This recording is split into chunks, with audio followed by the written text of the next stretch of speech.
Hola, buenas tardes a todas y a todos. Mi nombre es Leonardo González. Soy el subdirector técnico del Instituto Nacional de Estadísticas y a nombre de nuestra institución les doy la bienvenida a la tercera sesión de este ciclo de clases abiertas de R, la cual lleva por título R y herramientas de reproducibilidad. Queremos agradecer la gran convocatoria que tanto esta como las clases anteriores han tenido, lo que esperamos contribuir en el uso de este importante recurso y sus herramientas, las que pueden ser de mucha ayuda en diversos ámbitos y campos de estudio. El tema de esta sesión, la reproducibilidad desde el punto de vista de la producción de estadísticas oficiales, presenta un gran desafío en el sentido de evaluar y homologar herramientas que se conviertan en estándar de reproducibilidad al interior de la institución, y en ese sentido estamos avanzando. Les comento que esta sesión estará a cargo de Ignacio Agloni, quien es sociólogo de la Universidad de Chile y magíster en tecnologías de la información de la misma casa de estudios. Ignacio ha trabajado en diversas instancias técnicas vinculadas a encuestas de hogares e impulsado la innovación en desarrollo tecnológico y de la ciencia de datos para la producción de estadísticas oficiales dentro de nuestra institución. En la actualidad se desempeña como jefe de proyecto de ciencia de datos del INE. Asimismo, aprovecho la oportunidad para comentarles que nuestra institución está desarrollando diversos operativos en terreno, entre los cuales se encuentra la actualización presencial, la encuesta nacional urbana de seguridad ciudadana, la encuesta de actividades de niños, niñas y adolescentes y la encuesta laboral. Los invitamos a contestar con confianza nuestras operaciones estadísticas, dado que todos los datos que son entregados al INE están protegidos por la Ley de Secreto Estadístico. Además, las y los invitamos a que se informen de nuestro quehacer a través de nuestros canales oficiales en nuestra página web y redes sociales. Reitero nuestro agradecimiento a vuestra asistencia y dejo con ustedes a Ignacio. Que tengan una provechosa jornada.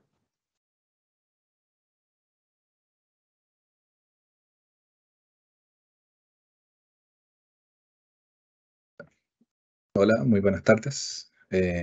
Me comentan mis colegas, por favor, en el interno si es que se está viendo la presentación. Está ok, Ignacio.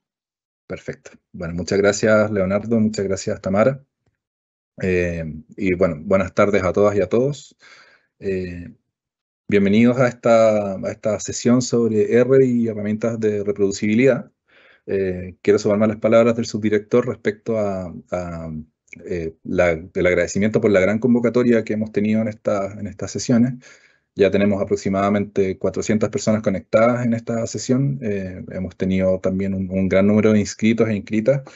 Eh, este espacio que hemos querido desarrollar junto con INEDUCA tiene el objetivo de poder compartir algunos tópicos que quizás no son los tópicos habituales que se comparten en las presentaciones técnicas, sino algunos tópicos que son más de un público de nicho, digamos, de interés con respecto a lo que es la producción estadística o lo que es el lenguaje de programación, en particular R. Entonces, nuevamente, le agradezco el interés les doy la bienvenida a este taller. ¿Qué vamos a ver en esta clase? Bueno, vamos a partir con una pequeña motivación sobre lo que es la reproducibilidad. Con una introducción vamos a ver algunos rudimentos que son previos, digamos, a las herramientas que queremos promover en esta oportunidad. Y vamos a enfocarnos luego en lo que es el paquete RENV o RENV, que tiene que ver con entornos virtuales en R, para mejorar la reproducibilidad de nuestros ambientes de trabajo. Me refiero a la configuración de nuestros paquetes dentro de nuestras sesiones de trabajo, que es algo muy importante. Y vamos a ver cómo podemos trabajar de forma personal con nuestros propios proyectos en RENV, con RENV, y también cómo podemos colaborar con nuestros colegas dentro de estas herramientas. Y finalmente unos comentarios, referencias y algunas reflexiones respecto a la reproducibilidad en la producción de estadística oficial. ¿Qué es lo que nos gustaría lograr? En esta imagen vemos una ilustración de Scriberia que está citada en The Turing Way Project, que es un proyecto sobre reproducibilidad. Es un proyecto bien completo que menciona varios aspectos que deben cuidarse al momento de buscar la reproducibilidad. En este caso vemos la imagen de una persona que está al principio de un camino y una persona que está al final del camino, ¿no? La persona que está al principio quiere recorrer el mismo camino que recorrió la persona que está al final con los resultados. Y para eso se sugieren, digamos, en la lámina algunos elementos que son bien importantes, ¿no? Primero, los datos, las herramientas o tools, como se menciona acá abajo con una navaja suiza, también el código para finalmente poder alcanzar resultados que son reproducibles. Hay varias herramientas de reproducibilidad, nosotros nos vamos a centrar en REMF, pero igual vamos a mencionar algunas para que queden, digamos, en su registro mental y lo puedan averiguar, puedan leer un poco sobre eso en el futuro. De alguna manera, lo que nos buscamos con la reproducibilidad es poder generar un resultado con un proceso que está controlado, con un proceso que podemos reproducir.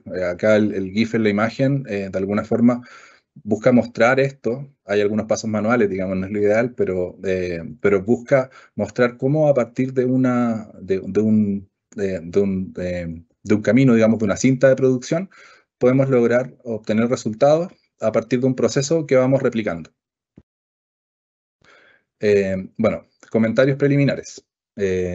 Lo primero que queremos mencionar, que esto ha sido un tema también dentro de estos ciclos de tópicos intermedios, es que estamos orientados en este caso a usuarios más bien y usuarias intermedias de R.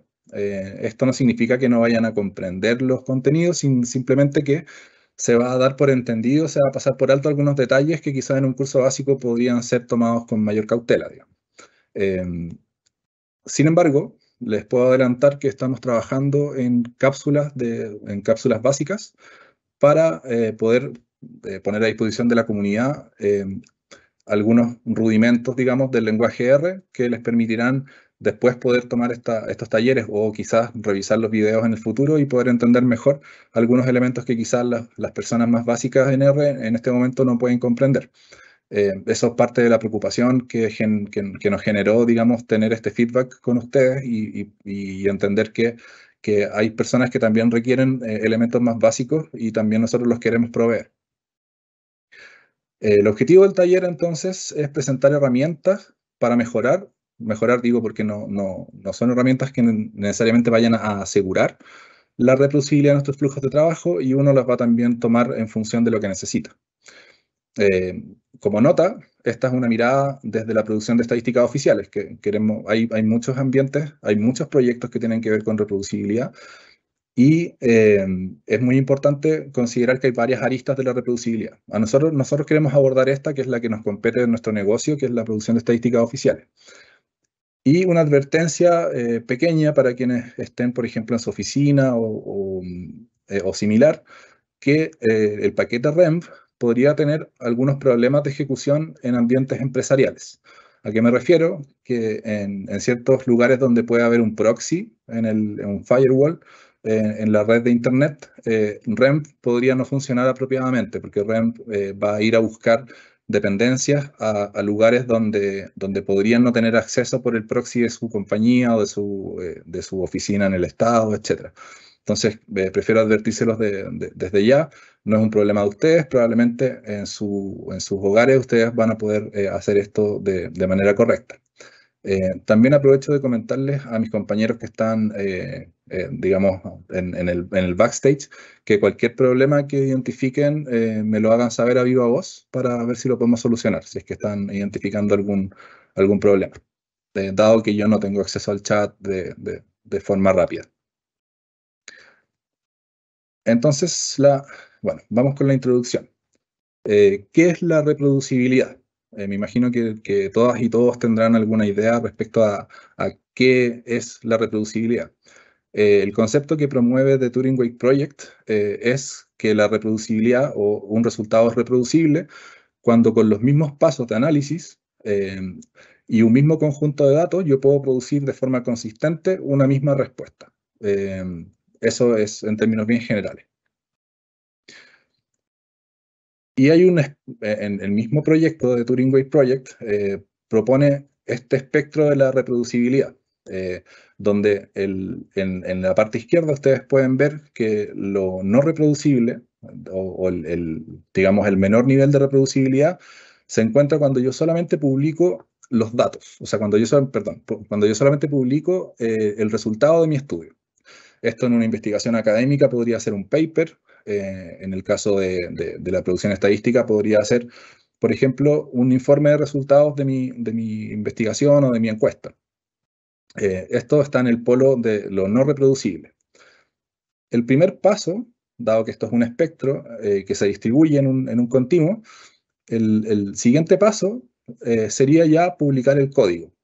Yo puedo publicar el código y con eso ya avanzo un poco más hacia la reproducibilidad. El siguiente paso ya sería publicar el código y también los datos. Los datos que junto con este código producen el resultado que yo publiqué. Ahora también, y en el paso hacia la full replicación o el gold standard, yo puedo publicar los datos, el código y también todos los detalles de la implementación, que significa el software que yo utilicé, en la versión que yo lo utilicé, los paquetes utilizados, etcétera, y las distintas herramientas que yo utilicé en el proceso para lograr que la persona que quiera replicar mi investigación pueda tomar estos elementos y pueda generar un resultado, el mismo resultado al que yo llegué. Sin embargo, tenemos un tema que no es trivial, que es el tema de los datos. No es trivial compartir los datos en muchos casos. Por ejemplo, en investigación médica podríamos tener el caso de datos que vienen nominados con pacientes y información delicada que podría ser reidentificada a la persona. Por ejemplo, si es una enfermedad rara que está bajo investigación, podríamos reidentificar a la persona y eso atentaría contra probablemente el mismo papel que la persona firmó entregando su información a cambio de confidencialidad.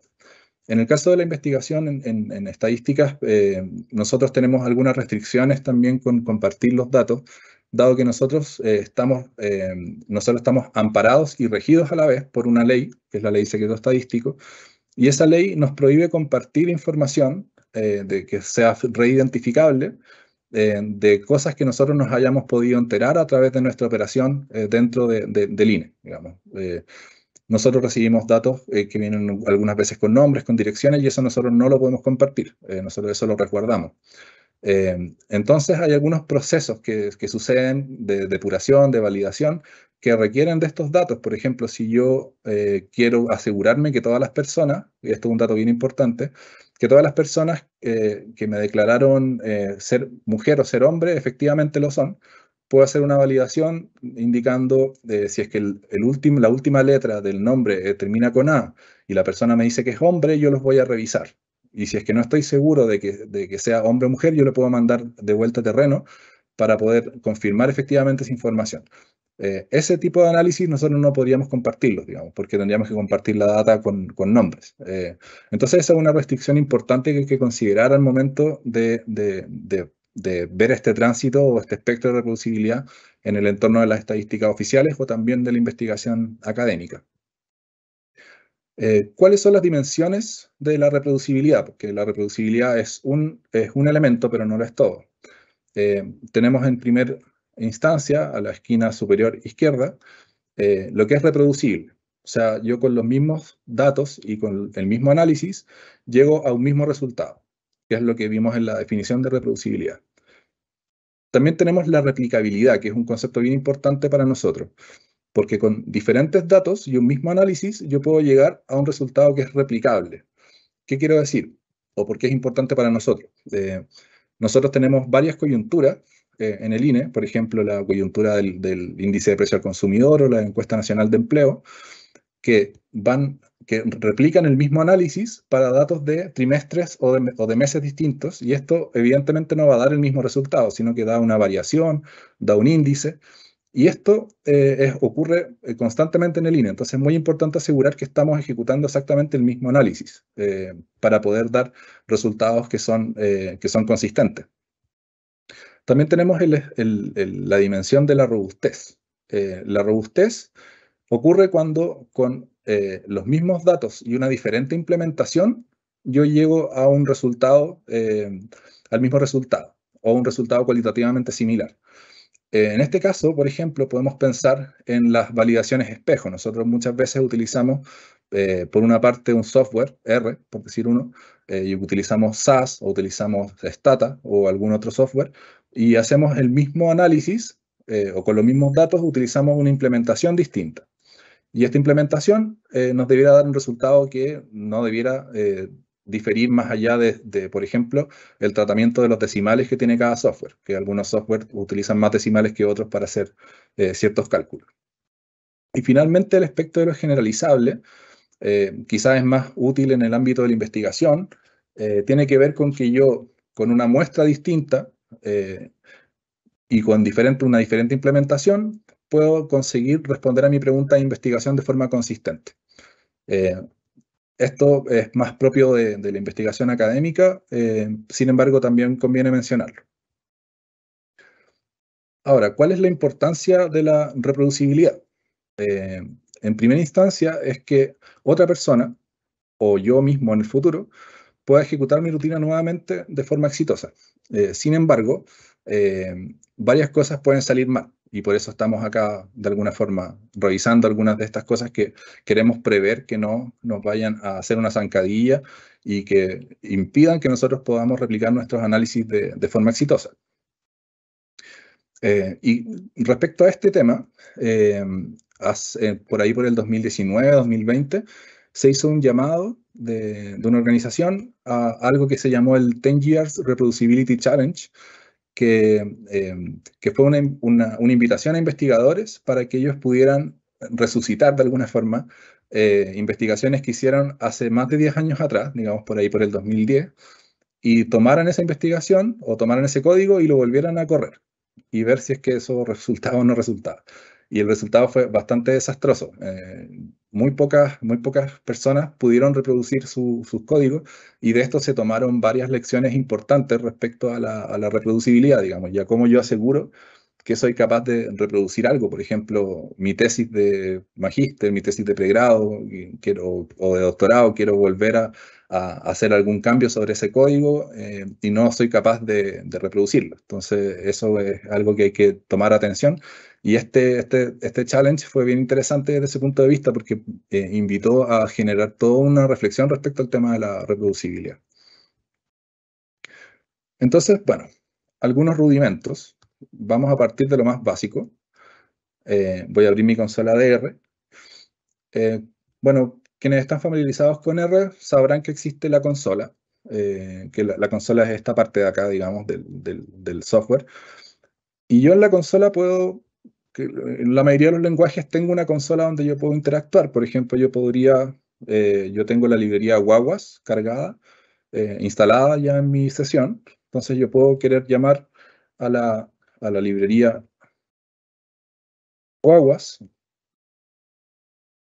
Ahí la tengo cargada. Podría querer saber, o también quisiera tener la librería Tidyverse para poder hacer algunas cosas.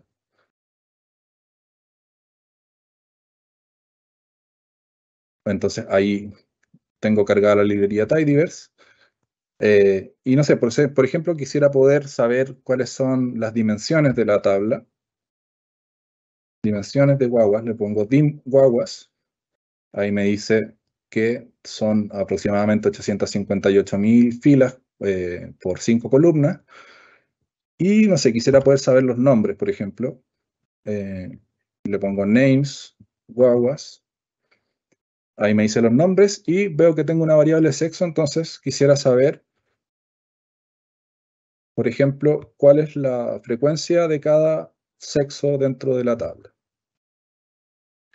Y ahí tengo el resultado. Digamos, esta es una forma adecuada de trabajar. Yo diría que no. ¿Qué utilidades tiene la consola? Porque no es que nosotros no usemos nunca la consola. La consola tiene ciertas utilidades, y una de ellas es que me permite explorar objetos rápidamente para, por ejemplo, conocer cómo son y después poder hacer código funcional. Este código que yo acabo de hacer es probablemente residual, porque no estoy haciendo nada con la tabla, no estoy transformando, estoy simplemente consultando cosas. Ahora, ¿cuáles son las desventajas de la consola? que primero es más complejo desplazarse por líneas de código. Uno siempre quisiera establecer un código que vaya en varias líneas, y eso, si bien se puede, pegando, digamos, directamente en la consola, no es lo más ideal. Y tampoco no está hecha la consola para almacenar rutinas. Entonces, si uno tiene un día, durante una jornada de trabajo, quiere desarrollar cierto código, no es lo más aconsejable trabajar en la consola y después recolectar el código que yo utilicé. Porque aparte que también me guarda el código que yo erré, digamos, el código donde yo quizás me equivoqué en poner una coma o cerrar un paréntesis, también lo va a guardar. ¿Puedo recuperar el código que está escrito en la consola? La verdad es que sí. Puedo recuperarlo a través del historial. Por ejemplo, yo podría irme acá al historial y acá veo todo lo que hice, incluso cosas de más atrás. Entonces yo puedo recuperar este código mandándolo simplemente a la fuente. Ahora, absolutamente no recomendable desde el punto de vista de la reproducibilidad trabajar en la consola. Entonces eso es lo que me gustaría que se quedaran como reflexión. La consola no es ideal porque aparte que yo el historial lo puedo borrar y lo pierdo para siempre. Entonces el primer upgrade que proponemos, viendo como les decía desde bien al principio, es el script. El script, utilizar scripts en las rutinas es la primera condición para poder empezar a emprender este camino hacia la reproducibilidad. Ahora, ¿qué ventaja, entre muchas otras, me provee el script, el uso de script? Es que me permite almacenar rutinas extensas de código, que es, por ejemplo, lo que yo voy a hacer en una jornada de trabajo o en varias jornadas de trabajo. Entonces, bueno, veamos un ejemplo. Acá en la presentación, no sé si alguien si la mandaron ya. Voy a revisar el chat, a ver si está la presentación. Si no la... Sí, veo que ya está compartida la presentación. Dado que ya está compartida, entonces les propongo que descarguemos los datos que están acá. Estos datos están alojados en GitHub con un enlace directo, por si acaso, para que tengan confianza en que no les voy a poner un virus. Entonces, acá están descargados mis datos. Entonces, esto, ¿qué es lo que estamos viendo acá? Estamos viendo el ejemplo de lo que va a salir del código que vamos a ejecutar, que es el porcentaje de personas pobres por región en Kaizen 2020, Kaizen en pandemia. Acá tiene un intercepto que es la media de la pobreza, que fue 10,8 en ese momento en Chile, y luego la barrita que representa cada una de las regiones, con las regiones en numérico por un tema simplemente de etiquetas para mejorar su visualización. Entonces tenemos un código acá, lo pueden copiar aquí, acá arriba, donde dice copy code, y la pregunta la dejo planteada. ¿Qué obstáculos a la reproducibilidad podemos observar? Entonces yo voy a abrir nuevamente mi R, voy a pegar este código y lo voy a ejecutar. Ahora, en mi caso, el código se ejecuta perfectamente, pero probablemente ustedes, si es que toman este código, lo pegan en su consola, redirigen, digamos, y no consideran ningún aspecto más, este código no va a correr, aunque tengan los datos en alguna parte de su computador, porque ciertamente no tienen los datos acá. Ciertamente no tienen los datos en este lugar, que este lugar es un lugar en mi computador, digamos, está en la raíz C y está dentro del proyecto de esta clase misma. Entonces ustedes no van a poder acceder a esa información. Y si yo compartiera un código con ustedes que tuviera muchas llamadas a datos y muchas llamadas a lugares donde yo voy a almacenar datos, sería bastante engorroso tener que estar cambiando esta ruta a cada momento, y cada vez que yo saque una versión del código, ustedes tengan que descargarlo nuevamente y hacer estos cambios. Entonces, como primer obstáculo de la reproducibilidad, no vamos a ver todos los obstáculos posibles que hay en esta lámina, porque vamos a ir por partes, pero como primero podemos observar que hay una ruta relativa. Estoy usando una ruta absoluta. Estamos usando una ruta absoluta que apunta a mi computador. Ahora, ¿qué son las rutas absolutas? ¿Qué son las rutas relativas? Eso es un rudimento importante en el camino a la reproducibilidad. Una ruta absoluta es una ruta como la que ustedes observaron acá, donde yo apunto a un lugar donde está la data en mi computador. Aparte de apuntar a una ruta en mi computador, por lo tanto ustedes no van a poder acceder, son engorrosas de escribir, pueden cometer errores. Si ustedes trabajan en Windows, van a tener que estar cambiando los slash, copiando la ruta, cambiando los slash de backslash a forward slash y así, digamos, tiene varias restricciones, por lo tanto, una mejor práctica es trabajar con rutas relativas. ¿Y qué es una ruta relativa? Una ruta relativa es una ruta que apunta desde un lugar X hacia la data que puede ser compartido por todos nosotros, por ejemplo. En este caso, si yo cortara toda esta ruta y dejara simplemente desde data en adelante, esa podría ser una ruta relativa. Si yo estoy parado donde está data, el IR está parado donde está data, o en la carpeta anterior a data, la carpeta que contiene data, yo voy a encontrar la carpeta y voy a encontrar la data que yo estoy buscando.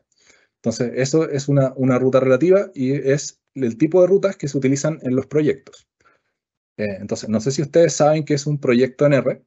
Probablemente muchas personas estén familiarizadas con lo que son los proyectos en R, pero como estamos partiendo desde abajo, vamos a ir a crear un proyecto, en R. Entonces, podemos borrar todo lo que tenemos acá.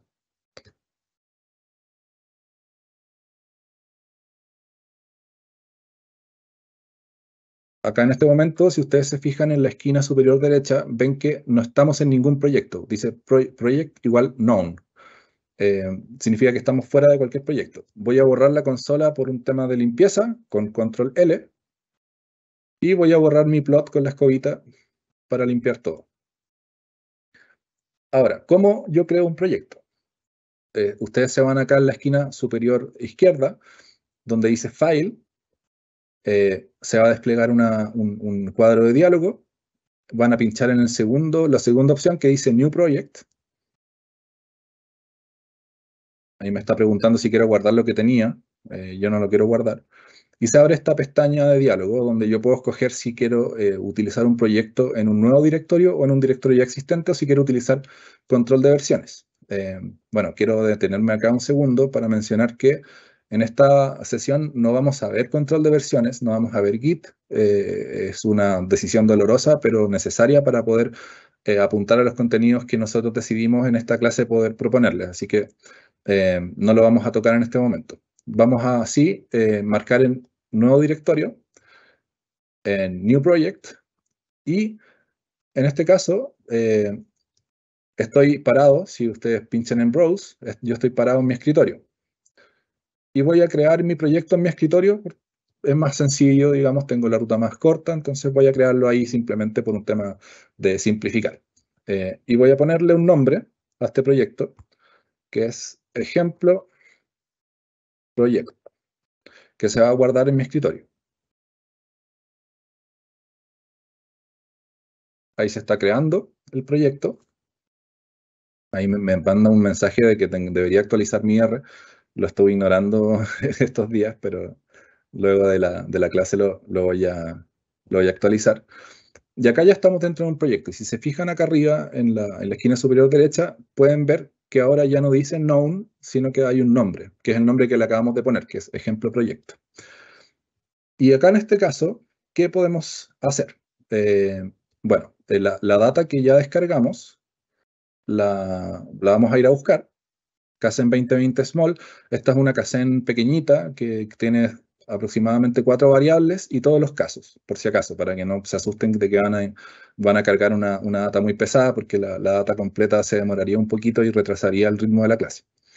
Entonces vamos a copiar la data donde la tenemos y vamos a ir al escritorio. Vamos a ir al ejemplo proyecto, que es el proyecto que acabamos de crear, y vamos a crear una nueva carpeta acá que se llama llamar data. Es importante que se llame data en el caso de ustedes también, para que les funcione el ejercicio. Y en data vamos a pegar la data que acabamos de ir a buscar a las descargas. Ahora, si se fijan, el proyecto generó un archivo de proyecto, que es un rproject, o un .rproject, que es el archivo que indica dónde yo estoy parado, dónde parte mi raíz y desde dónde se distribuye toda la información y se organiza la información de mi proyecto de forma aislada. Y como acabamos de crear esta carpeta data, se actualiza también acá en el interior de mi proyecto, y si se fijan acá podemos encontrar la carpeta que estábamos buscando. Ahora, en el script, abrimos un script acá con esta pestañita que está superior derecha, donde aparece una página en blanco con un signo más. Ahí podemos crear un script nuevo y vamos a ir a buscar el código que habíamos utilizado. Nuevamente pueden copiar acá en la esquina donde dice copy code y vamos a R, pegamos el código. Ahora, si yo corro esto, no voy a tener ningún problema, se genera el gráfico, a pesar de que yo estoy apuntando una ruta absoluta. ¿Esto por qué? Porque yo dentro de los proyectos también puedo apuntar a una ruta absoluta. El proyecto me propone un punto de partida, pero si yo le doy un directorio desde la raíz, R va a ir a buscar la carpeta o va a ir a buscar el archivo donde esté. Sin embargo, ¿cuál es la bondad? Es que ahora, si yo elimino todo esto, hasta data, voy a borrar mi gráfico y vuelvo a correr este código va a seguir funcionando. ¿Por qué? Porque también tengo la posibilidad dentro de los proyectos de utilizar una ruta relativa. Y si ustedes se fijan, si yo vuelvo a la raíz de mi proyecto, tengo la carpeta, estoy parado acá, tengo la carpeta data, y dentro de data tengo el archivo, que es lo mismo que podemos ver acá en esta ruta. Entonces, esto a ustedes les va a funcionar sin ningún problema si es que siguieron los pasos que les propuse para poder crear el proyecto cargando la data dentro del proyecto. Entonces, esto básicamente son los proyectos, y los proyectos son la base de varias tecnologías que permiten mejorar la reproducibilidad. Entonces, vamos a salir del proyecto. Acá mismo en esta pestaña superior derecha podemos pinchar en Close Project. No guardar, porque no me interesa guardar lo que hice. Y volvemos a la presentación. Entonces, ¿cuáles son las ventajas de los proyectos que permiten tener una organización y gestión de los activos de información que yo tengo dentro del proyecto? Tengo una estructura clara, todo vive dentro del proyecto, entonces todo lo que necesito está ahí. Por lo tanto, también hay otra ventaja que es la colaboración. Yo puedo compartir este proyecto con otra persona con la cual yo colaboro, y basta con que yo le comparta el archivo completo. Estoy tratando de omitir Git, pero yo le puedo compartir un archivo completo de un proyecto con el RProject incluido, y esa persona puede llegar y ejecutar directamente el proyecto bajo la salvedad de lo que vamos a ver en unos minutos más con respecto a REMP. Pero básicamente ofrece esta posibilidad de encapsular mi trabajo y poder compartirlo. También ofrece herramientas que permiten una reproducibilidad y control, y también permite tener un ambiente de trabajo aislado, donde yo puedo tener varios proyectos, y esos proyectos tener cada uno su lugar dentro del computador o dentro del repositorio, y funcionan de esa forma, funcionan de manera aislada. Ahora, vamos a hacer una mención especial a R Markdown, porque estamos hablando de reproducibilidad, y R Markdown es una herramienta muy importante al momento de hablar de reproducibilidad, sobre todo en ambientes de investigación científica. Muchas conocerán R Markdown, probablemente lo usan, pero ¿qué es R Markdown para el resto de las personas? R Markdown es una versión de Markdown. Markdown es un lenguaje previo a R Markdown, en el cual este está basado. Es un lenguaje de marcado ligero. Ustedes saben que existen lenguajes de marcado que no son propiamente lenguajes de programación, o hay una discusión al respecto, como por ejemplo el caso de HTML. Y este lenguaje, como bien su nombre indica, significa menos marcas, por eso es Markdown. Y este es un lenguaje que a partir de menos marcas de metalenguaje permite generar, en base a texto plano, un output que el computador entiende qué significan estas marcas, y las aplica de alguna forma para formatear este lenguaje. Por ejemplo, si yo quiero poner no sé, estas mismas letras en morado tienen un marcado por detrás, pues esta presentación está hecha en Markdown, está hecha en una librería en particular que se llama Sharingan, y digamos, en el archivo donde yo tengo escrita esta presentación, hay una marca que me indica qué es lo que yo tengo que hacer con esto para que quede morado, por ejemplo, o para que quede en negrita o en itálica, etc. Markdown permite incorporar en un mismo ambiente. O sea, yo puedo escribir chunks, que se le llama a un espacio de código. Vamos a ver un ejemplo un poquito más adelante. Y me permite combinarlo con resultados con texto escrito para poder ofrecer un informe, por ejemplo, que tenga gráficos, que tenga tablas, que tenga conclusiones. Y todo esto va a estar tejido, que knitr significa tejer y es la librería que hace esta acción. Todo esto tejido dentro de un mismo ambiente. Es posible usar LaTeX dentro de Markdown, de Remarkdown, y esto es una ventaja también porque muchas personas que ya tienen manejo de LaTeX pueden utilizarlo dentro de Markdown, por ejemplo, para formatear sus fórmulas. Es muy utilizado para temas de ciencia de datos, de estadística. Se puede también automatizar la generación de documentos en HTML y PDF principalmente, que vamos a ver unos ejemplos más adelante. Y como les decía al principio, es muy útil para la reproducibilidad en el ámbito científico, dado que muchas veces en el ámbito científico el resultado de una investigación es un paper. Y esto, por ejemplo, te puede permitir simplemente incorporar todos los análisis dentro de Markdown y obtener un resultado. Y si es que un dato cambia, lo vuelvo a tejer y vuelvo a actualizar el resultado sin tener que estar recortando gráficos y pegándolos en Word, etc. Ahora,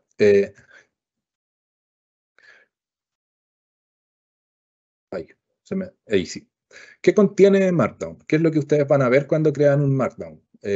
Un Markdown es un formato que vive dentro de R, o sea, es una librería que propone un formato como este, por ejemplo. Este es un template, el que están mirando ahora, que es el template básico que hace lo más básico que hace Markdown, digamos. Te muestra cómo escribir texto. Por ejemplo, en este texto donde dice R Markdown, esto es un título de segundo nivel porque tiene dos gatitos. Si tuviera uno, sería un título de primer nivel. Si tuviera tres, sería un título de tercer nivel y así. Acá hay un hipervínculo, digamos, que después se va a ver como un link. Acá hay un summary de la base de datos cards, que es una base de datos que viene con R. Y se va a ver un summary, digamos, cuando yo lo teja. Y también estoy haciendo un gráfico, un plot. Si se fijan acá, tenemos algunos espacios que tienen un color distinto, que están envueltos, digamos, por una seña, que son estas tres comillas. Y todo lo que pasa dentro de eso, R lo interpreta como código. Entonces, por ejemplo, esto mismo, ¿cómo se ve? Se ve de esta manera, si es que yo lo tejo. Se ve como un documento que tiene texto, que está en HTML, que tiene un autor, que no tiene título porque no le quise poner. Si se fijan, acá está R Markdown en un segundo nivel de jerarquía de texto, de título. Está el summary de cards y está el plot. Y yo también puedo elegir si es que quiero que el código se vea o no se vea. Y bueno, tenemos algunos ejemplos de uso de R Markdown en el mismo INE. Por ejemplo, este documento está completamente hecho en Markdown. O sea, básicamente esto está compilado a partir de un código. Este es un documento de la encuesta de presupuestos familiares de su versión pasada. Y si se fijan, tenemos código. O sea, no tenemos código porque no queremos mostrarlo. Pero si quisiéramos, podríamos mostrarlo. Tenemos gráficos, tenemos tablas también, vamos a ver en alguna parte, como ahí tenemos fórmulas.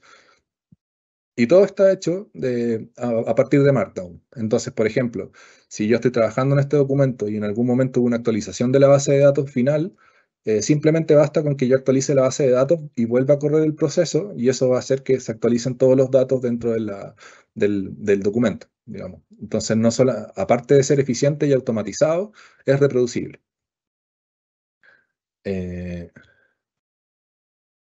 No voy a mostrar el otro documento porque es muy similar a este, pero me gustaría que pusieran atención sobre estos dos pantallazos, que estos son los boletines del IPC y del IPP, índice de precio al consumidor y el índice de precio del productor, que son también producidos por el INE de forma coyuntural.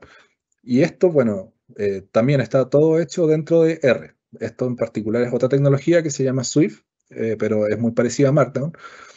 Y estos boletines, por ejemplo, podemos generar cifras, podemos generar texto automatizado. Por ejemplo, si el indicador sube o la variación es positiva, entonces el texto se va a acomodar a esa variación positiva. Y todo esto está automatizado. Esto en el pasado era bastante doloroso porque era un proceso en el cual se generaba un boletín de forma manual, pasaba por una revisión de los directivos, luego volvía para hacer pequeñas correcciones y esto podía tomar, digamos, muchas horas del día antes de la publicación de la coyuntura. Sin embargo, ahora, dado que esto está automatizado, nos permite que en vez de dedicar ese tiempo a hacer ajustes que son evitables porque se pueden automatizar, podamos dedicarnos a analizar por qué subió, por qué bajó y de alguna forma poder documentar mejor los procesos, documentar mejor los resultados y gastar el tiempo en tareas que son necesariamente humanas y no en tareas que son más bien son mejor logradas por las máquinas. Y bueno, llegamos a REMP. REMP es la herramienta que queremos hincarle un poco más el diente en esta presentación. Pero primero vamos a ver un resumen de cuáles son los upgrades que hemos visto en nuestro camino a la reproducibilidad durante esta presentación. El primer upgrade es dejar la consola, digamos, o al menos no ocuparla en producción, y empezar a ocupar scripts. El segundo upgrade es la utilización de proyectos para trabajar de forma colaborativa y también colaborar conmigo mismo del futuro. También tenemos un spin-off, digamos, de R Markdown que se podría considerar un upgrade 2.1 porque también funciona parecido a los proyectos. Y este tercer upgrade que es REMP o REMP, de R y entornos virtuales. Entonces vamos a ver un ejemplo práctico. Vamos a descargar estos datos. Estos son otros datos. Es una tablita pequeña. Se las voy a mostrar. Si la pueden descargar directamente pinchando en el hipervínculo de la presentación. Vamos a ir entonces a nuestras descargas, donde esa tablita quedó alojada. La vamos a mirar. Una tablita que tiene la edad, el tiempo y sexo. No tiene ningún sentido. Es una tablita de juguete, digamos. Pero se las muestro para que vean que más o menos qué es lo que contiene. Ahora, voy a crear un proyecto nuevamente. Puedo directamente abrir un proyecto y crear un nuevo proyecto sobre una sesión abierta, porque lo que va a hacer básicamente es preguntarme si quiero guardar lo que tenía, y si no lo quiero guardar, simplemente escribe un proyecto nuevo. Entonces vamos a hacer el mismo procedimiento, New Project, nuevo directorio, nuevo proyecto, y vamos a poner ejemplo REMP. Yo sigo estando parado en mi escritorio para mayor facilidad. Y vamos a crear el proyecto. Ahora, al igual que ustedes, yo también tengo que crear la carpeta data y llevarme esta data, la copio y me la llevo al escritorio y luego al ejemplo REMP, que es la carpeta que acabo de crear. Acá, al igual que antes, voy a crear una carpeta que se llame data. Entonces creo la carpeta y dentro de data voy a depositar la tabla de ejemplo. Y nuevamente, como lo vieron antes y lo ven ahora, vamos a tener una carpeta data y vamos a tener la tabla de ejemplo dentro de la carpeta data. Si pinchan acá en el icono, que es como un cubo con un R, van a ir a la raíz del proyecto. Y ahora vamos a generar un script y vamos a copiar este código. Nuevamente pueden pinchar acá en Copy Code y pueden copiar este proyecto. Esto es distinto, también es un gráfico, digamos que es la forma más fácil de mostrar que efectivamente lo que estaba haciendo o lo que quiero hacer está funcionando. Y vamos a correr esto. Y en el caso de ustedes, si lo hicieron correctamente, esto va a funcionar. Pero en el caso mío, esto no va a funcionar y tiene una razón. Si yo puedo observar cuál es la razón, digamos. Me está diciendo que la función validate o el argumento validate de asTable está fuera de precado, no sé cuál es la traducción al español de esa palabra, y que en la librería TIL 2.0.0 ya no está disponible esta función. ¿Y por qué pasa esto? ¿Por qué me pasa a mí y no les pasa a ustedes? A ustedes les debería haber corrido y les va a mostrar un gráfico que yo lo voy a mostrar cuando arregle mi problema. Es porque la versión de ReadXL que yo tengo en mi computador no es la versión más actualizada. Eso fue intencional, yo instalé una versión más antigua para mostrarles qué tipo de errores pueden ocurrir cuando no cuidamos nuestro ambiente de trabajo. Entonces ven que yo tengo la versión 1.1.0. Eso lo puedo, con la función package version, yo puedo ver cuál es la versión que tengo. Entonces lo puedo mostrar. Aquí tengo un pedacito de código. Y básicamente, al tener esta versión 1.1.0, la actual versión de ReadXL que está disponible es la 1.4.3, yo estoy generando un problema en mi código que le podría pasar a cualquiera de ustedes, que colaborando con alguien más, yo pueda tener una versión de un paquete que no es compatible con la versión del paquete que tenía mi compañera o mi compañero cuando diseñó el código que me está compartiendo. Entonces, en este caso, afortunadamente, la solución es bastante simple y yo simplemente tengo que hacer un install packages e instalar ReadXL en su versión más actual. O sea, no le tengo que dar ningún argumento. Y de esta manera, si yo le pregunto con package version a R, ¿cuál es la versión que tengo? Ahora me dice que tengo la versión 1.4.3. Y eso, felizmente, significa que si yo ahora corro este código va a funcionar, porque yo acabo de corregir la dependencia. Ahora, generalmente cuando ocurren estos problemas, la solución no es tan feliz, no es tan fácil. Entonces, es importante cuidar estos ambientes de trabajo y para eso es REMP. Entonces, volviendo a la presentación, vamos a ver qué es REMP. REMP es un gestor de dependencias locales de R. O sea, gestiona básicamente, cuando yo hablo de dependencias, me refiero a librerías. Hay otro tipo de dependencias, pero en este caso, REMP actúa sobre las librerías o los paquetes de R. Es el sucesor de Packrat. Packrat es un paquete que es el primer intento en este sentido de poder generar un gestor de ambientes, un gestor de configuraciones. Esto es aproximadamente del 2015, estaba en desarrollo, pero no tuvo una vida tan feliz. Y por eso el mismo desarrollador, en conjunto con otro desarrollador, crearon el paquete REMP para solucionar algunos de los problemas y poder otorgarle algunas funcionalidades por defecto que eran más amigables con las personas usuarias. ¿Qué es lo que busca REMP? Es ofrecer la posibilidad de guardar o de sacar una foto y luego poder restaurar la configuración de un proyecto en un momento determinado.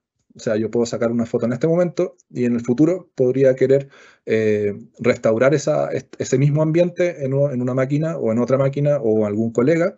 Y esto, REMP lo que asegura es que esto va a poder hacerse. Ahora, ¿cómo creamos un entorno con REMP? Lo primero que tienen que hacer, yo ya lo hice, es instalar REMP. Con el comando install packages, instalar REMP. Y luego hay dos opciones.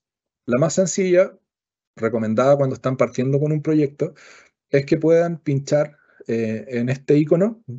Cada vez que creamos un proyecto, que lo hicimos varias veces ya, pero cada vez que creamos un proyecto, nos ofreció la oportunidad de crear el proyecto directamente con REMP. Nosotros no lo marcamos porque estamos haciendo una progresión, pero esta es la forma de crear un nuevo proyecto con REMP.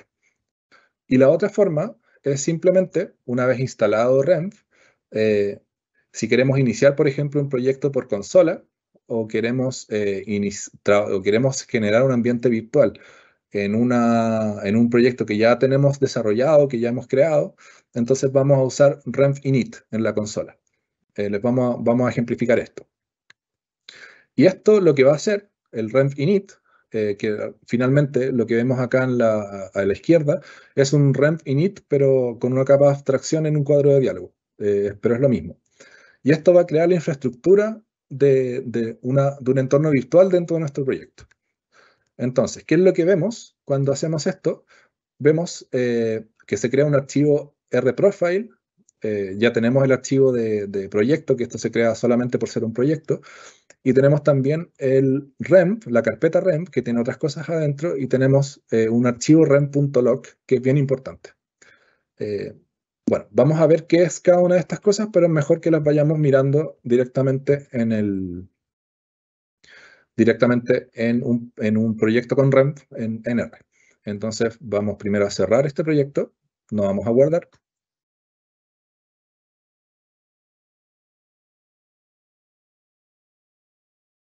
Y vamos a crear un nuevo proyecto. Nuevamente, en un nuevo directorio, nuevo proyecto, yo sigo trabajando en mi escritorio como fuente. Vamos a escribir el nombre, ejemplo remp 2, porque ya tenemos un remp 1, creo. Vamos en el 2. Y acá deben recordar marcar esta pestaña que dice usar remp en este proyecto. Y creamos el proyecto. Y ahora, si se fijan, ya no solamente me va a crear un archivo rproject, también me va a crear toda la infraestructura que yo necesito para el ambiente virtual.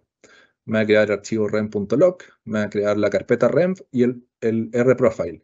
Y este archivo que me lo crea simplemente por el hecho de ser un proyecto. Entonces, ¿qué es lo que creamos? ¿Qué es lo que hemos creado? ¿Cuál es la infraestructura de remp?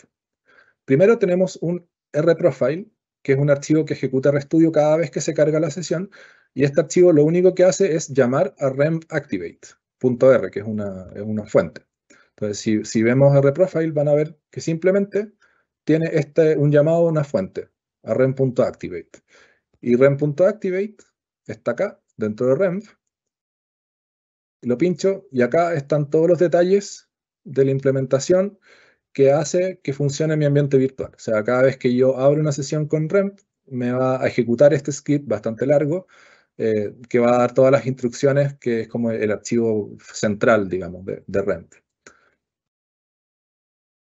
¿Y qué más tenemos? Tenemos también, dentro de la carpeta remp, tenemos un git ignore. Que quienes trabajan con Git saben que existe un archivo git ignore, que lo que hace es decirme qué es lo que yo no quiero subir al repositorio remoto. ¿Por qué? Porque, por ejemplo, tengo datos con los que no quiero compartir en un repositorio público, entonces le digo a git ignore que no me suba datos, o que no me suba cierta tabla en particular, o que no me suba cierta tabla que es confidencial. En este caso, hay un remp, tiene su propio git ignore, que nos dice qué es lo que no va a subir. Si es que yo lo empujo a Git, ¿qué es lo que no va a subir? Entonces, si yo lo pincho, podemos ver que me está diciendo, por ejemplo, que esto es bien importante, que lo que está en library no me lo suba. Y, bueno, también tenemos un remp library, que es justamente lo que no queremos subir cuando hacemos un push en un repositorio. ¿Y por qué no queremos subir esto? Es porque esta carpeta es la que contiene la fuente de las dependencias del proyecto y va a ser mucha información, entonces no queremos subirla y no queremos tampoco hacer una subida repetitiva de esta información. Entonces, en library es donde se alojan los paquetes. En este momento, si ustedes ven, solamente tenemos remp, pero tenemos remp solamente porque no hemos hecho nada todavía dentro de nuestro ambiente virtual que está vacío. Y finalmente el archivo rem.log, que es un archivo bien importante, porque este archivo describe el estado de la librería de proyecto, o la librería privada, en un momento determinado. Entonces el rem.log, si yo lo miro, voy a encontrarme con la versión de R que yo estoy usando, y también me está mostrando los paquetes que tengo, que en este momento solamente tengo el paquete remp. Entonces me muestra el paquete remp, justamente. Pero no me muestra nada más, digamos, porque en este momento no tengo nada más instalado. Ahora, cuando yo instale, esto se va a ir acumulando, digamos, en este archivo, que es el archivo que le va a decir a R cuando yo quiera restaurar una sesión, por ejemplo, de otra persona o una mía pasada, le va a decir qué es lo que tiene que ir a buscar al caché, o qué es lo que tiene que ir a buscar a Git, o qué es lo que tiene que ir a buscar a CRAN, etc. ¿Qué es la biblioteca privada? La biblioteca privada es el aspecto central de REMP, porque es donde se van guardando las librerías que yo voy utilizando en mi proyecto. No tengo las librerías que yo no voy a usar en mi proyecto ahí. Y cuando le pregunto a R, si yo estoy fuera de REMP, en una sesión cualquiera, digamos, yo abro, estoy fuera de un proyecto y le pregunto a R dónde estoy, dónde están las librerías, dónde va a ir a buscar las librerías, me va a decir que va a ir a mi carpeta local, o que es más bien la carpeta global de R dentro de mi computador, que es donde yo tengo todos los paquetes habidos y por haber, digamos, y todas las descargas que yo hago están ahí, digamos, por defecto se van para allá. Ahora, cuando estoy en un ambiente virtual, estoy parado en otro lugar. Ahora, las rutas que ustedes van a ver al ejecutar probablemente se vean un poco distintas. A estas podrían ser más, podrían ser, y seguramente van a ser distintas porque esta ruta igual incluye mi usuario, por ejemplo, y incluye, digamos, cómo yo apunto a la librería de proyecto. Entonces, si yo ejecuto esto dentro de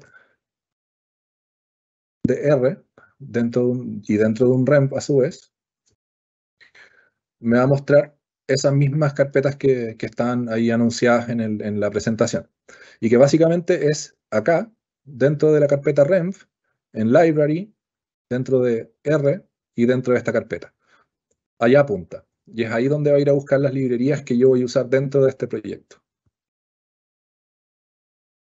Bueno, ahora, esta clase está hecha con un ambiente virtual, por lo tanto, yo por eso puedo apuntar a un ambiente virtual en esta presentación. Ahora, ¿cuál es el flujo de trabajo con REMP? Y es bastante sencillo, por eso los animamos a utilizarlo. Cuando uno inicia el proyecto, uno utiliza el comando rem.init y con esto creamos toda la infraestructura local para poder utilizar REMP dentro de un proyecto. Cuando yo, en un proyecto que ya existe o en un proyecto nuevo, genero el código remp snapshot, ahí lo que hace R es tomar una foto de todas las librerías que yo tengo instaladas y genera una actualización del log file, del archivo que les mostraba que está acá. Genera una actualización de este archivo rem.log. Y eso hace que quede un registro de lo que yo he instalado y en la versión de los paquetes que yo he instalado. Y la otra gran función es rem restore, que restaura el estado de un proyecto desde un rem.log a un estado pasado, o restaura la sesión o la configuración del ambiente de una compañera o de un compañero en mi computador. Entonces, son estas las funciones más importantes. Ahora, cuando estoy en un proyecto que ya tiene un REMP, o que ya está creado el REMP, yo simplemente puedo utilizar el REMP Activate para prenderlo, digamos, y el REMP Deactivate para cerrarlo y, por ejemplo, pasarme a otro proyecto. Ahora, como les decía, REMP init crea la infraestructura de un ambiente virtual. Ahora, si el proyecto ya existía, esto es bien importante, si el proyecto ya existía, lo que hace el REMP init es revisar todos los códigos, todos los scripts que están dentro del proyecto y registra todas las dependencias, todas las librerías que yo estoy llamando, las registra en el log file o en el archivo en el archivo, se me olvidó el nombre, en el archivo rem.log. Lo registra de esa manera. Pero para eso no basta con que yo dentro de mi proyecto haya instalado una librería. Tengo que haberla usado también para que la registre. Entonces lo que va a rastrear el snapshot o el rem.init o el rem.init es que haya una parte donde en un código se llame la función library y dentro se cite algún paquete. Eso es lo que va a hacer que se gatille el guardado de esta dependencia en nuestro archivo log. Ahora, si yo quiero partir directamente con un directorio vacío, una carpeta privada vacía, y yo la quiero ir poblando manualmente con instalaciones, simplemente le puedo indicar que con el argumento var igual true, que que cree una carpeta vacía y que básicamente no considere las dependencias que yo estoy llamando. Ahora, si la dependencia ya existe en la carpeta global del usuario, o sea, yo ya la tengo en mi computador, o sea, el paquete yo ya lo tengo instalado, entonces lo que va a hacer REMP es ir a buscarlo a mi computador. Y solamente si no lo encuentra, va a ir a buscarlo a Internet, digamos, a CRAN, Bioconductor, GitHub, GitLab o algún otro repositorio. Este es el flujo general del REMP, que parece bastante sencillo. Cuando yo creo el proyecto privado, digamos, que es lo que está acá en el centro, el init hace una llamada al sistema que básicamente va a buscar las cosas que yo ya tengo en el computador y las va a cargar en la librería privada de acuerdo al log file, de acuerdo a lo que yo estoy utilizando en este proyecto. Ahora, cuando yo instalo o actualizo algún paquete, lo primero que va a hacer el REMP es ir al caché del computador. Digamos, va a ir a buscar en el computador si esa librería ya existe. Ahora, si no la tengo yo en mi computador, porque este es un proyecto que otra persona me compartió, por ejemplo, entonces recién ahí en ese momento va a CRAN, GitHub o Bioconductor y otros repositorios en Internet. Y el flujo de movimientos entre la librería privada y el log file o el rem.log es que yo hago un snapshot y yo escribo sobre el log file. Y si yo hago un restore, es el log file el que hace cambios sobre el archivo privado. Básicamente instalándome las librerías que yo no tengo. Y un aspecto importante del funcionamiento de REM, que es bastante positivo, es que REM utiliza un caché de paquetes compartidos por todos los paquetes, por todos los proyectos que están en el computador. O sea, yo no tengo una instalación y un código fuente de todos los paquetes dentro de mi proyecto, de cada uno de los proyectos, sino que yo tengo una especie de enlace simbólico o puntos de unión con distintas referencias donde están los paquetes. Entonces yo no necesito tener todo el código, sino que voy a buscar lo que necesito y solamente instalo lo que no tengo, lo nuevo, digamos. Y eso hace que las llamadas de REM Restore o REM Install sean más efectivas, más rápidas y además en términos de espacio y de utilización de memoria, eso hace que sea mucho más eficiente. Ahora, vamos a ver cómo trabajar con nuestros proyectos en REMP. Entonces vamos a hacer un ejemplo práctico. Vamos a abrir un nuevo proyecto de REMP. Entonces vamos a cerrar este, que es el REMP 2. Lo vamos a cerrar. Y vamos a crear un nuevo proyecto. Esto ya lo hemos hecho varias veces hoy. Nuevo directorio. Nuevo proyecto. Espero que me vayan siguiendo porque esto es lo mismo que hemos hecho en varias ocasiones durante la jornada. Y acá, si bien recuerdo, este sería el ejemplo REMP 3. Y de nuevo sigo en el escritorio y no olviden dejar marcada la casilla que dice que usen REMP en el proyecto, porque eso les va a hacer el REMP init de forma inmediata. Y creamos el proyecto.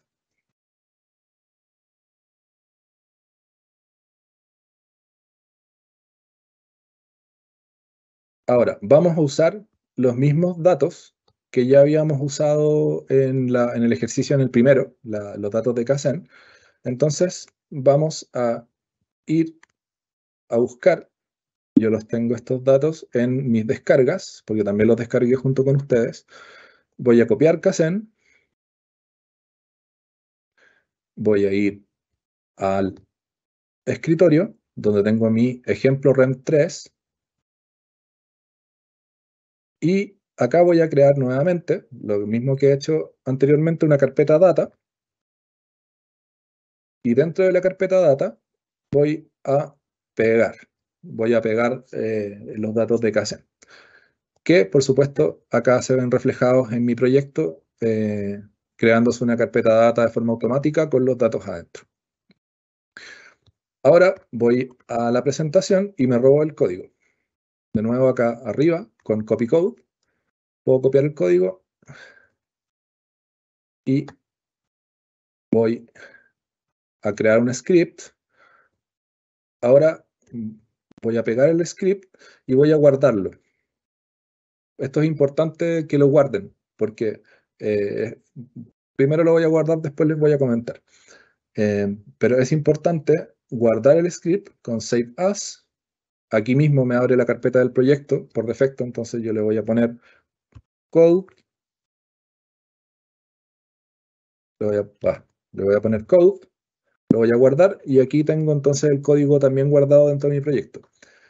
¿Por qué es importante guardar el script y no simplemente generarlo y dejarlo sin guardar?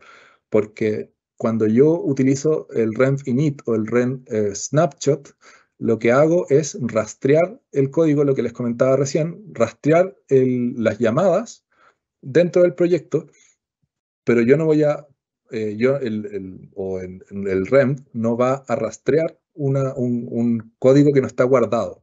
Tiene que estar guardado para que lo identifique y pueda identificar estas llamadas e instalar los paquetes que me hacen falta. Entonces, si yo corro esto, o ustedes corren esto, les va a decir que hay un error. Acá abajo pueden ver. Dice, hay un error porque no hay ningún paquete llamado dplyr. Entonces yo no puedo llamar a dplyr si no lo tengo. Entonces, hay varias soluciones. Una solución es porque yo ya tengo un entorno virtual creado, pero está vacío. Si ustedes van a la carpeta renv, library, R4.3, van a ver que solamente está renv. Entonces tengo dos opciones. Una opción, la opción lenta y manual, que es instalar estas librerías cada una, las librerías que necesito. Y la otra opción es simplemente hacer un renv, lo estoy escribiendo en la consola, un renv snapshot, y me va a decir, quiere hacer un snapshot con lo que hay, digamos, con los paquetes instalados. No es lo que quiero porque yo no tengo nada instalado, entonces no me va a hacer ningún efecto. Quiere instalar los paquetes y luego hacer un snapshot, que es la opción 2 que vemos acá abajo. Esa es la opción que yo quiero. Y la última opción es cancelar la operación y resolverlo por mí mismo, digamos, que podría ser, por ejemplo, guardar las librerías cada una de forma manual o descargarlas de forma manual. Entonces yo voy a seleccionar la opción 2. Ahí se demora un segundo. Y me descarga todo esto. Me descarga todo esto porque no solamente me descarga dplyr, Haven y ggplot, sino que también me descarga todas las dependencias que necesitan esos paquetes para poder ser ejecutadas de forma correcta. Entonces, ahí me muestra todas cuál es la versión de cada uno de los paquetes que estoy descargando. Y finalmente me dice, ¿usted quiere proceder? Le digo que yes, con una Y. Y me dice que entonces el log file o el archivo rem.log fue escrito. Y si ahora abrimos el rem.log, vamos a ver que ya no es un archivo tan pequeño. Es un archivo que tiene todas las dependencias que yo necesito y no más que eso. O sea, solamente descargó los paquetes que yo necesito y las dependencias de esos paquetes. Y como resultado, ahora tanto ustedes como yo vamos a poder correr este código y este código va a entregar los resultados que nosotros estamos buscando. Bueno, eso es un ejemplo de cómo yo puedo trabajar de forma, digamos, en mis propios proyectos con renv. Bueno, ahora un espacio para ver el meme de gatitos mientras tomo un poco de agua.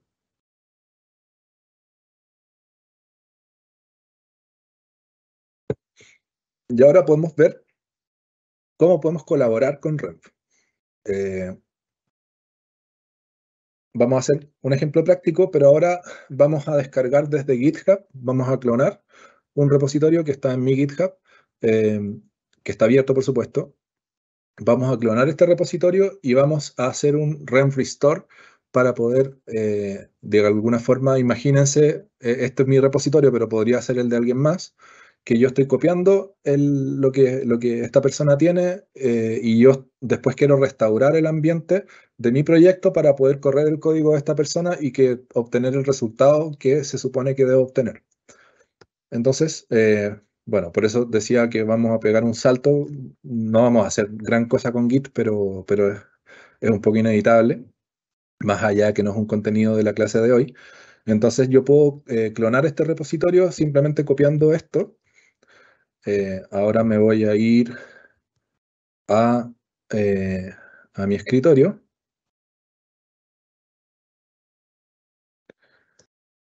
Voy a trabajar en mi escritorio, entonces voy a clonar una carpeta dentro de mi escritorio. Así que yo lo voy a hacer de esta manera. Copié la dirección que estaba ahí en la presentación. Voy a abrir una consola de Git Batch, que es una forma de trabajar, pues ustedes pueden hacerlo con la terminal de R como deseen. Y lo único que vamos a hacer con Git es clonar. Entonces le indico git clone y le pego la dirección.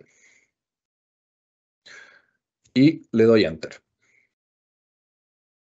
Y ahí acabo de clonar el repositorio que está en GitHub, que tiene básicamente lo mismo que hemos hecho hasta ahora, el mismo gráfico, solamente que yo en Git cargué el repositorio con la data, tiene la data dentro, y también tiene un log file, que es lo que uno suele compartir cuando hace colaboración con REMP, carga un log file. Entonces ya no vamos a necesitar más Git Batch, así que lo vamos a cerrar. Y si ustedes se fijan, acá está la carpeta que yo acabo de descargar, que acabo de clonar. Puedo pinchar en ella y para abrir un R, digamos, dentro del proyecto, yo simplemente debo pinchar el ejemplo remp git, que es el archivo del proyecto, digamos, el R project, que es el que tiene el cubito con una R. Entonces lo pincho y me va a abrir una sesión de R dentro del proyecto. Y si ustedes se fijan, como les decía, yo en este caso no le dije a git ignore que no me suba los datos. Le dije al contrario, permíteme subir la data de Kaizen. Entonces la data está acá, no tienen que hacer nada. Está el remp, si ustedes se fijan, está la carpeta library y está solamente el paquete remp. O sea, la carpeta está vacía. Tengo un ambiente configurado, tengo el log file. Y si se fijan en el log file sí está completo, porque yo cuando creé el repositorio, lo creé hice un snapshot, guardé todo el ambiente y lo guardé acá. Pero como yo le dije a git ignore que no me suba la librería, entonces no me sube la librería, solamente me sube el rem.log, pero que es lo único que yo necesito para poder ejecutar el código. Entonces, acá también en este proyecto de Git tenemos el código en el archivo code.r, que es el mismo código que hemos estado utilizando. Y si yo intento correr este código, me va a decir nuevamente que no tengo la librería de deployar. Entonces, porque no existe, digamos, porque no la he descargado. Y eso es normal. ¿Por qué? Porque tengo un ambiente vacío y acabo de descargar un archivo, un repositorio que tiene un rem.log. Entonces, lo que vamos a hacer ahora es aprovechar que tenemos ese rem.log y vamos a usar la última función de la triada, que es la función remp restore. Entonces, yo en consola voy a escribir remp restore, le doy enter y me va a decir todas las librerías que están pendientes de ser actualizadas. Me pregunta si quiero proceder con la actualización, le digo que yes, y ahí me ha descargado todas las dependencias que yo necesito. Entonces yo puedo ir ahora a la carpeta remp, en library, R4.3, y ahora no solamente veo remp, sino que veo todas estas otras dependencias que yo acabo de descargar. Y si vamos a la fuente, lo que yo no pude correr antes, ahora lo puedo correr sin problema. Entonces, bueno, eso fue la demostración práctica de cómo se usa REMP y cuáles son las utilidades. Espero que se haya podido apreciar cuál es la utilidad de mantener estos entornos virtuales, que en Python se hace mucho más. Yo lo he visto mucho más en Python que en R, pero en R tiene varias ventajas y es bastante útil poder hacerlo. Volviendo a la presentación. Bueno, tampoco es una panacea el REMP para la reproducibilidad. Es una herramienta más que se puede considerar en el camino, digamos, hacia la reproducibilidad. ¿En qué cosas no soluciona REMP? REMP no ayuda con la versión de R. Esto es distinto con Python, porque Python sí almacena la versión de Python que yo estoy utilizando cuando yo utilizo un ambiente virtual. Pero en R solamente me dice el log file, me dice cuál es la versión que yo estoy usando, pero no me obliga a usarla. No la descarga tampoco. Y eso pasa porque renv se ejecuta dentro de R. Otro aspecto que podría generar problemas es que hay algunas dependencias que viven fuera de los paquetes. Por ejemplo, el caso de Pandoc, que es el compilador que usa RMarkdown para generar documentos. Si yo tengo una versión distinta de Pandoc y yo solamente actualizo RMarkdown, puede que no obtenga el mismo resultado. Entonces eso es un tema que hay que cuidar, digamos, las dependencias que viven fuera de R y que son necesarias para el trabajo en R. Ahora, si un paquete ya no está disponible para descarga, renv no lo va a poder restaurar. Por eso también es muy deseable utilizar paquetes que estén no en desarrollo, sino paquetes que estén ya pasados por la libreta de CRAN. ¿Por qué? Porque en CRAN se guardan versiones y los paquetes nunca se borran. Sin embargo, algún desarrollador o desarrolladora en GitHub querría poder bajar el paquete que tenía disponible y que yo consumí, y yo, si lo quiero restaurar en otra máquina, por ejemplo, no lo voy a poder obtener. Y también para obtener una imagen estable, se requiere considerar también aspectos del sistema operativo y de aplicaciones del sistema. Eso también es bien importante. renv vive dentro de R. Pero también existe Docker, que tampoco lo pusimos dentro de los conceptos centrales porque digamos que es un poco la culminación de la reproducibilidad. ¿Qué es Docker? Docker es una plataforma de código abierto. Permite la ejecución de aplicaciones dentro de contenedores, que no es la única forma. Hay otras tecnologías para hacer containerización de aplicativos y de código. Esta es una, y es quizás la más popular, y es el gold standard de negocio o empresarial. Lo que hace es encapsular una aplicación y todas sus dependencias, todas las dependencias que esta aplicación requiere para funcionar. En un ambiente, digamos, ahí se ve la ballenita con varios contenedores que son digamos, los espacios donde uno podría pensar que va un aplicativo junto con otro y conviven. La idea es que los aplicativos o lo que yo suba a un contenedor tenga el mismo comportamiento en diferentes máquinas, en un servidor respecto de mi máquina local, en nube, etc. Tenga el mismo comportamiento sea donde sea que esté. Por eso yo lo encapsulo, pongo todo lo que necesito ahí y lo puedo traspasar. Una de las ventajas que tiene es la portabilidad, que yo puedo tomar mi trabajo con datos o mi aplicativo y lo puedo mover de un lugar a otro con facilidad. Digamos, de hecho, Docker, una de las principales motivos o razón de ser que tiene es justamente poder portar mi trabajo de un lugar a otro o poder deployarlo de esta forma. También es eficiente en los recursos. Siempre está la discusión entre hacer un Docker o una máquina virtual. Sin embargo, el Docker es más eficiente puesto que sí se relaciona con algunos componentes del sistema. Y por lo tanto no requiere que esté todo el sistema operativo dentro de un Docker. Y eso le permite funcionar de forma más económica. Tiene un despliegue rápido, permite la escalabilidad en un entorno donde se puede escalar, digamos, o sea, si hay un entorno de un clúster de servidores, por ejemplo, permite escalar, tomando más recursos de acuerdo a la necesidad.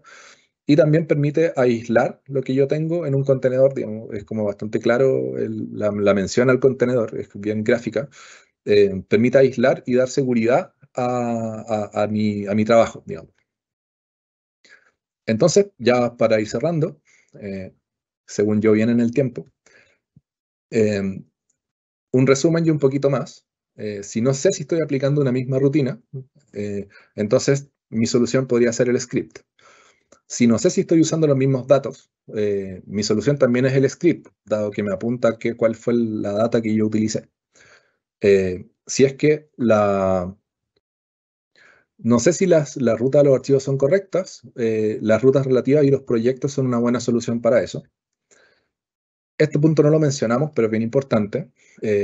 Cuando yo tengo procesos aleatorios, es fundamental plantar semillas de aleatoriedad para poder reproducir esos procesos aleatorios, y para eso hay funciones como setseed y otras que permiten reproducir la aleatoriedad de un proceso. los comentarios escuetos al código, o sea, cuando yo hago un código que es poco explicativo, la documentación es fundamental y hay manuales escritos sobre estilo de código que permiten guiarte en cómo tú debes escribir un código que sea lo más efectivo posible al comunicar, sobre todo si uno trabaja en equipo. Cuando hay variables no localizadas dentro de la rutina, por ejemplo, que yo vengo arrastrando de un trabajo que estaba haciendo previamente, eso te permite Markdown de forma bien exitosa poder solventarlo, dado que Markdown debe compilarse. Entonces debe tener todo lo que está creado, debe estar dentro de Markdown, de la rutina de Markdown, para que se pueda tejer de forma exitosa. Por lo tanto, se va a caer si es que tiene variables que no están creadas dentro del Markdown. Para solucionar el tema de las versiones de los paquetes, tenemos Renv, que es lo que acabamos de ver con más detalle, y cuando tenemos diferentes versiones de software, sonó mi alarma, de que ya se terminó el tiempo. Cuando tenemos diferentes versiones de software o sistema operativo, entonces tenemos Docker, que es lo último que vimos y que quizá en el futuro podemos ver en más detalle. Bueno, esta es nuestra caja de herramientas. Mencionamos varios. Tenemos la deuda grande con Git, que es una herramienta bien importante que se usa harto. Y también, bueno, tenemos herramientas como Targets, que es la evolución de Drake, que son paquetes para mejorar nuestros flujos de trabajo y hacerlos más reproducibles y también eficientes. Y una reflexión final que nos gustaría compartir, que la comentamos con el equipo, es que no siempre el apuntar al gold estándar es lo fundamental. Bueno, con un compañero hacía la metáfora del seguro de incendio y sismo, digamos. Uno paga religiosamente el seguro pensando en un evento que muy probablemente no va a ocurrir. Digamos, mi departamento, mi casa no se va a incendiar o no la va a botar un terremoto. Digamos, puede pasar, pero es poco probable. Entonces, estoy dispuesto a pagar este seguro, digamos, mes a mes, dolorosamente, que es, digamos, procurar todas estas rutinas de reproducibilidad. Y la respuesta es que depende de cada caso. Por lo menos para nosotros la respuesta es que depende de cada caso. De la criticidad que pueda tener un proyecto, de la importancia, en el caso de nosotros, de la estadística y la producción de estadística, es bastante importante mantener la reproducibilidad de nuestros procesos. Pero si, por ejemplo, yo no tengo una carpa, no la voy a asegurar contra incendicismo, digamos. Lo más probable es que ocupe la carpa y después la bote y no haga ningún, digamos, nada más con ella, no es algo importante quizás. Por lo tanto, no la voy a querer asegurar y no voy a querer cumplir con todas estas rutinas porque tampoco es mandatorio. Sin embargo, en muchos contextos, y creemos que la producción estadística es bastante importante, y por eso también estamos queriendo promover estas prácticas con la comunidad. Así que por mi parte les agradezco la atención. Bueno, no quiero dejar de mencionar las importantes referencias que están dispuestas al final de la presentación. Florencia Andrea de Reladies, tomé varias ideas de ahí. También de las clases de Ciencia Social Abierta del profesor Juan Carlos Castillo de la Facultad de Ciencias Sociales de la Universidad de Chile. Y también, bueno, varias referencias que se utilizaron dentro de la presentación que también las pueden consultar acá y pueden indagar un poco más. Así que eso, muchas gracias. Gracias a ti, Ignacio, y a toda la asistencia que tuvimos el día de hoy. Casi 600 conectados, así que tuvimos harto asistente. Vamos a aprovechar ahora porque nos han preguntado harto del link por el certificado, así que lo vamos a enviar ahora para que se puedan comenzar a inscribir y les enviemos durante la próxima semana el certificado de esta clase. Que voy a aprovechar de presentar a Klaus Lehmann, quien es jefe de proyectos del proyecto de Ciencia Dato del INE, quien va a abordar algunas de las respuestas de las consultas que llegaron, que casi la mayoría las fuimos abordando y las fuimos contestando durante la clase. Así que, Klaus, si tú quieres hacer hincapié en algunas preguntas específicas o en algo que no pudimos responder, así que te doy el pase. Gracias, Tamara. Ahí está en vivo. Gracias, Tamara. Gracias, Ignacio, por la presentación. Muy, muy entretenida y muy útil. Bueno, aprovechamos estos 5 minutitos.